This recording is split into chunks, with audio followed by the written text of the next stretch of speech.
Hello everyone. This is Kunal Chapekar, your science teacher, and welcome back to the RKC online classes. As you all know, we are done with our 3 videos. Out of these 3 videos, the first 2 videos we have covered safety first topic. Third video we are going to recap today, which is right clothes to wear. And in our fourth video, that is today's video, we will be completing this topic. Post that I will be sharing few worksheets so you can solve it at home and also keep yourself updated with the latest information. Let's begin. Recap.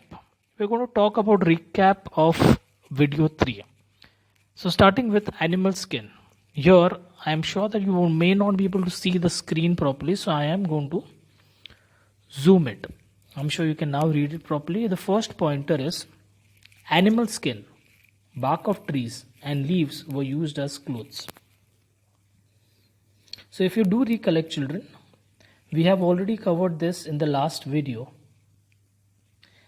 The cavemen, if you remember, they used to protect themselves, their body, their skin by wearing animal skin, bark of trees and leaves. And this used to be considered clothes. Further to that, we have developed and we are now using a lot of fancy and tailored clothes. When it comes to fancy clothes, we have different type of clothes, which is the second point. We have clothes to go to school, to go to a party, any kind of function, sports and sleeping in. That's your night dress. Third, clothes make us not only look smart, but also protect us from dust, heat, cold and rain. Am I correct over here? So we require clothes on day-to-day basis to look smart, but that does not cover it all. We have to also protect ourselves from dust, heat, cold and rain. We have already seen in the previous video. And there are two types of fibers that we have learned. First is the natural fiber, second is the synthetic fiber. When I talk about natural fabric, it is from the nature and synthetic is a man-made fiber. Going to the next, natural fibers are obtained from nature and synthetic are man-made fibers. This is already covered just now. Last point is we wear clothes depending on the weather conditions. We wear light colored clothes, we wear woolen clothes and we wear raincoats. So all of these points covers the video 3. Right? Now since we know that we use season wise clothes, now we are going to check people from different places wear different clothes. So if you can see this picture, now it might appear blur, but that's the reason I'm going to zoom it again. People from different places wear different clothes. So if you see the first picture, can you guess where are they from? Few people might have guessed it right. Yes, they are a Maharashtrian couple. Lady in this photo is wearing a sari, a Maharashtrian style sari with a shawl, and the man over here is wearing dhoti and a kurta and also a shawl. The turban or the headgear that we all see over here is called feta in Marathi. Next, we are going to learn about the different attire. Limited ones. I will not go to each state and discover all about it. But the few states, the speciality of the attire, we are going to discuss it. The second one is called pandi. The man over here is wearing pandi. And the girl over here is wearing Keralite cotton sari. Moving next is the Punjabi couple over here. The Punjabi couple here is wearing Patiala suit. The lady is wearing Patiala salwar. And the man over here is wearing kurta pajama, which is quite famous. We have Mukstari, well known in India. The next and the very and special for all of us, close to our heart. Obviously, we are in Gujarat and we should all know this.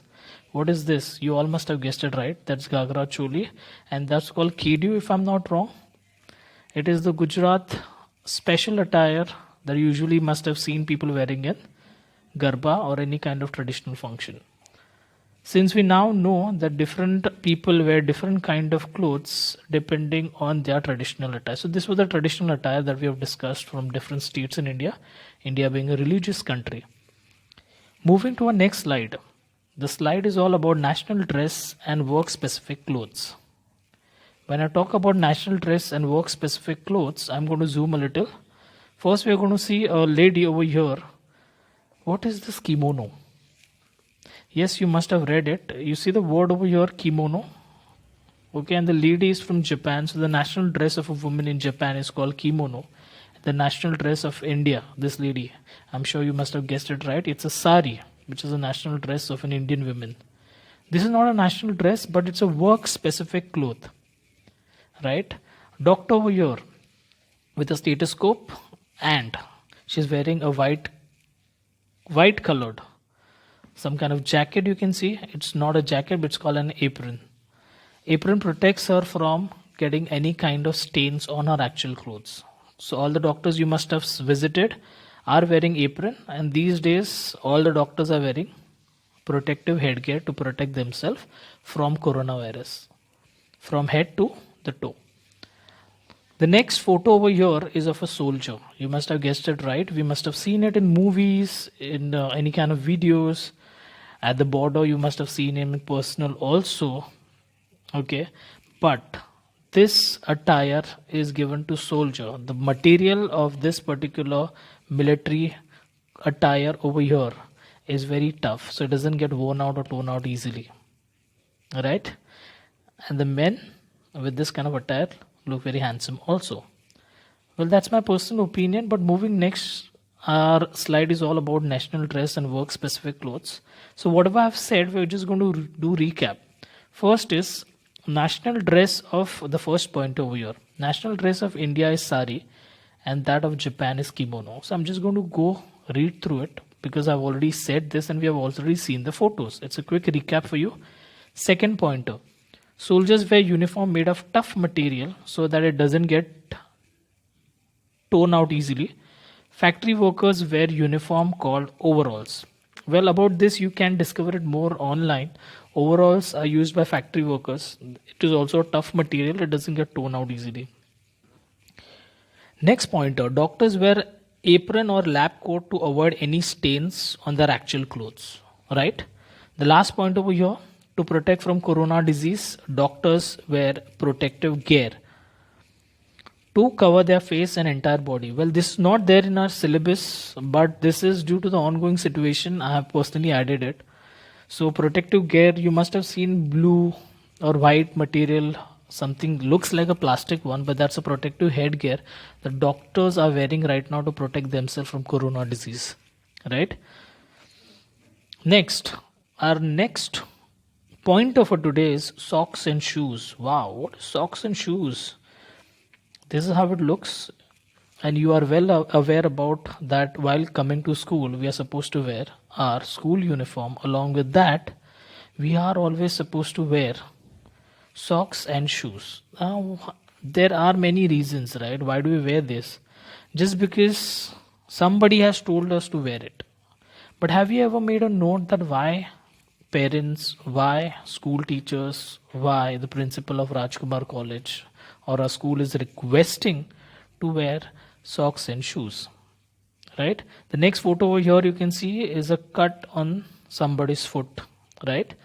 Now what am I talking about? Why am I showing you these photos? First point I will tell you all. Socks and shoes protect us from dust, heat, cold, germs and worms. Really? That's a question. Yes, boys, you must have often noticed that if you're not covering your feet, you may cut your foot. So walking barefoot can cause cuts, which you have already seen this in this photo. I'm showing it once again to you. Right? It causes bleeding, and further you have require first aid or you need to see a doctor to get stitches. So prevention is better than cure. So please wear socks and shoes to protect yourself from dust, heat, cold, germs and worms. Next, further, if you get dirt, germs and worms on your skin, you get further infection. Do not wear wet, tight or dirty socks. Obviously, the area whichever is wet, you're more prone to skin diseases, okay, because you tend to attract more germs on it. The next slide over here is care of clothes. The lady over here is trying to use a washing machine and wash her clothes. Why is she doing it? Why do we need to wear our clothes and then throw it out for washing or give it away for washing? First pointer is wear clean and iron clothes. Okay, but why do we need to iron our clothes? Because of just the wrinkles? Let me tell you one more additional point, that we iron our clothes not only to look it tidy or neat and clean, but also to kill the germs present in it. Because iron machine, it's hot and it kills germs on your clothes. So wear clean and iron clothes. To keep your clothes clean, you need to wash it. After washing, squeeze your clothes properly, okay, to getting it dry faster. Silk and woolen clothes should be washed with gentle soap. You must have seen your woolen clothes, especially the winter clothes. You need to be careful. They need to be washed with a gentle soap. You cannot put a brush on it. Okay, it will get worn out easily. Dry cleaning is also effective method. So your special clothes, your party wear clothes, your jodhpuri, your sherwani, kurta pajama, which is a very expensive one, you keep your special clothes for dry cleaning. It's also an effective method of cleaning your clothes. Patient's clothes should always be disinfected to kill germs. Disinfectant. Antiseptic, do you have Dettol right now at your place? You must have seen a blue colored bottle, a liquid which is called a disinfectant, antiseptic lotion, disinfectant. All of this kills the germs. So it's an effective method whenever patients who have various diseases, in order to kill the germs 100%, you can put disinfectant while you're washing their clothes. A tear should always be mended on time. This is just a saying. The last point over here is always a saying that, if your button is worn off, what do? You just throw the entire shirt? Do we? Absolutely not. We just stitch it and we try to amend it on time. Okay, so this helps our clothes, okay, to be the way they were. So taking care of our clothes is basic necessity on a day-to-day basis. So please, if you're using the same clothes for like 5 days, then I'm sure that you're more prone to skin diseases, right? So please wash your clothes and keep it always clean, ironed, neat, and look handsome. Store clothes. Now the next slide over here is about storing clothes. I spoke about woolen clothes, silk clothes. The photo shows it all. First pointer here, I'm going to zoom it. Clothes must be kept out in sun and dry cleaned. Really? So in India, you must have seen in every alternate building, in every alternate balcony of those buildings, that we have our clothes, okay, kept to dry out in the sun. Why? Are we following some kind of tradition? We are not following tradition, but I'm sure that we want to get our clothes dry out in the sun to kill the germs, right? The natural UV rays kills the germs. Silk and woolen clothes need good care to prevent attacking them from certain insects. So silk and woolen clothes are more prone to germs. So whenever you're done with your winter vacation, then you wash your woolen clothes with a gentle soap and you keep them, somewhere where they are not prone to insects, right? Should be stored properly in your wardrobe. Keep mothballs and dried neem leaves between the woolen clothes in the cupboard. Proper care of clothes last long. So if you take good care of your clothes, you wash it, you iron it, you take care of it, it will last for long. Clothes make us look smart, right? We should look smart daily. I'm going to see how smart do we all look when we resume the school with your smart uniform. Dirty clothes can cause diseases. Am I right? Skin diseases, infection. So please wash your clothes, amend it if required, iron your clothes, and store your clothes absolutely properly. The next slide itself is a recap of what we have done today. So we have done with 4 to 5 different slides. We are going to recap. People from different places wear different clothes. You have seen Maharashtrian couple. We have seen traditional clothing of South Indian people. Then we have Punjabi, and then we have also seen doctors work specific clothes, kimono. We have seen sari. Next, we must wear clothes that are suited to the season. Am I right? You can't wear, because it's a hot season right now, you cannot put a jacket and move around, right? National dress of India is sari and that of Japan is kimono. It's already covered. Socks and shoes protect us from dust, germs, heat and cold, right? Next, clean clothes make us look smart. but also regular washing and proper storing of clothes make them last longer. So this covers all for today. I am going to share few worksheets in few days that will help us practice chapter number 4, right clothes to wear. And on behalf of the Rajkumar College, I want to thank you all for watching this video. Watch this video at least 2 times. Pause whenever you want, zoom your screen, take a screenshot. If you need any further help, please text me and I will be helpful to you. And I'll be glad to help you. And thank you so much on behalf of Rajkumar College. Keep learning, keep smiling. Bye bye.